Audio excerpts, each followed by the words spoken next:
Andrew Tate is the most polarizing social media personality of the 2020s. It might be too early for me to call it, but I'm that confident. His message is compelling enough to galvanize millions of men looking for a shining light to follow, and flagrant enough to draw the ire of millions more detractors, women, feminists, and mainstream media alike. Tate is no saint, but I find it curious how the mainstream media consistently uses him as a punching bag, an effigy to take cheap shots at and claim victory in their crusade against misogyny. The latest potshot is claiming that Tate is grooming young men. His fan base includes boys as young as 13. These are some of the most vulnerable boys on the edge of adulthood, looking for a leader of some sort, who are effectively being groomed. I'm the Unspecialist, and this is another video. Let's find out how Andrew Tate is grooming young boys and spreading the acceptance of misogyny. This segment comes from the BBC Woman's Hour. I'm going to let the clips play and share my responses after. His fan base includes boys as young as 13. These are some of the most vulnerable boys on the edge of adulthood, looking for a leader of some sort, who are effectively being groomed. They say this is because of feminism trying to crush men. This is because of women trying to silence us. This is not because of feminism. This is not the fault of women, and it is not the fault of women fighting for equality. These statements from the journalist Harriet Hall are deceptive. She mentions that Tate's fans include 13-year-old boys, describing them as some of the most vulnerable and on the edge of adulthood. Not only are those boys a very small subset of Tate's fans, saying they're on the edge of adulthood is a bit of a stretch. However, it makes sense because describing them as vulnerable allows her to establish them as victims and make the spurious claim that they're being groomed. Not surprising for someone who is adept at spinning narratives, being a journalist, and also considering she's a feminist. Women, feminists, and the women fighting for equality are not the same people. So while this may not be the fault of women, particularly those who fight for equality, feminism certainly has a role to play in driving those boys to what they consider an extremist message. The constant dismissal of male struggle or blaming that very struggle on the all-encompassing patriarchy is a good example. I could say more, but let's hear what else she has to say. There is an incorrect portrayal, incorrect messaging coming from these men that feminism is about silencing men. It isn't. And, you know, Tate is not an isolated voice in that sense.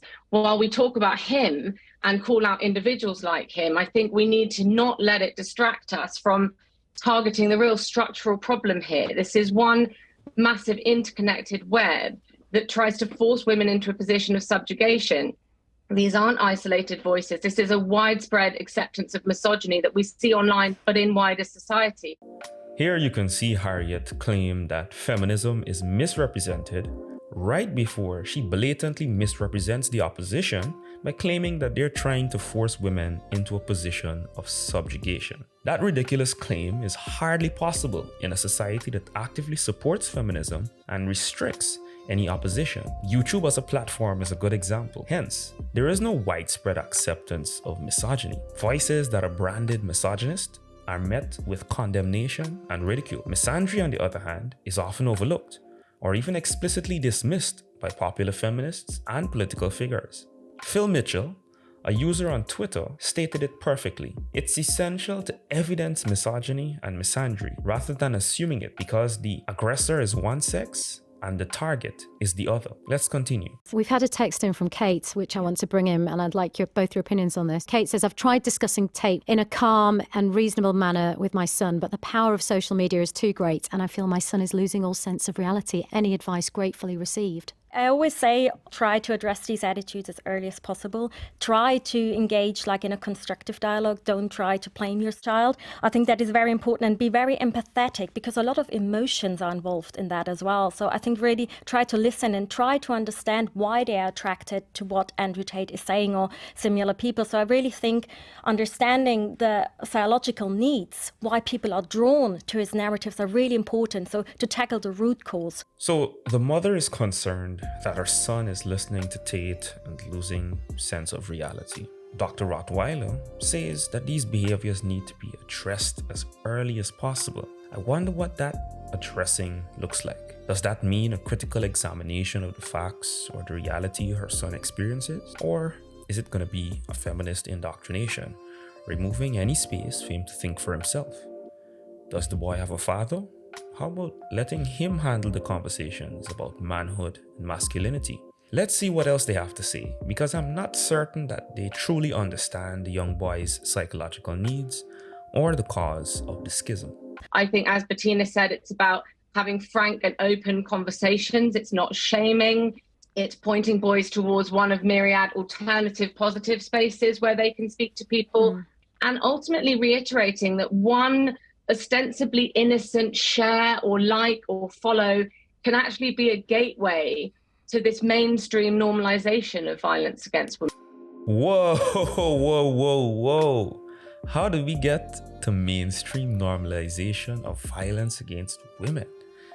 Once again, we have a massive leap, one more giant than the one in the moon landing, a fabrication by Harriet Hall. I'm going to need evidence of this mainstream normalization. The word violence is quite strong and has a clear definition. I'm confident that there's unanimous condemnation of violence against women. Also, I wonder what these positive spaces she speaks of are. Can we get a list?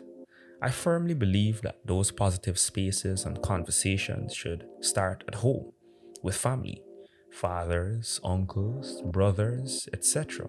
Positive role models for young men that will understand their unique struggles. The comments under the video at least let me know that people can see through the hypocrisy. Do you think Tate is grooming young boys? What about the statements the women made in the videos? Has misogyny become mainstream? Or is there a mainstream normalization of violence against women? Let me know down in the comments. Be sure to like the video and subscribe to the channel if you want to see more content in the future. This is the Unspecialist saying, words have meanings. That's it. That's the message.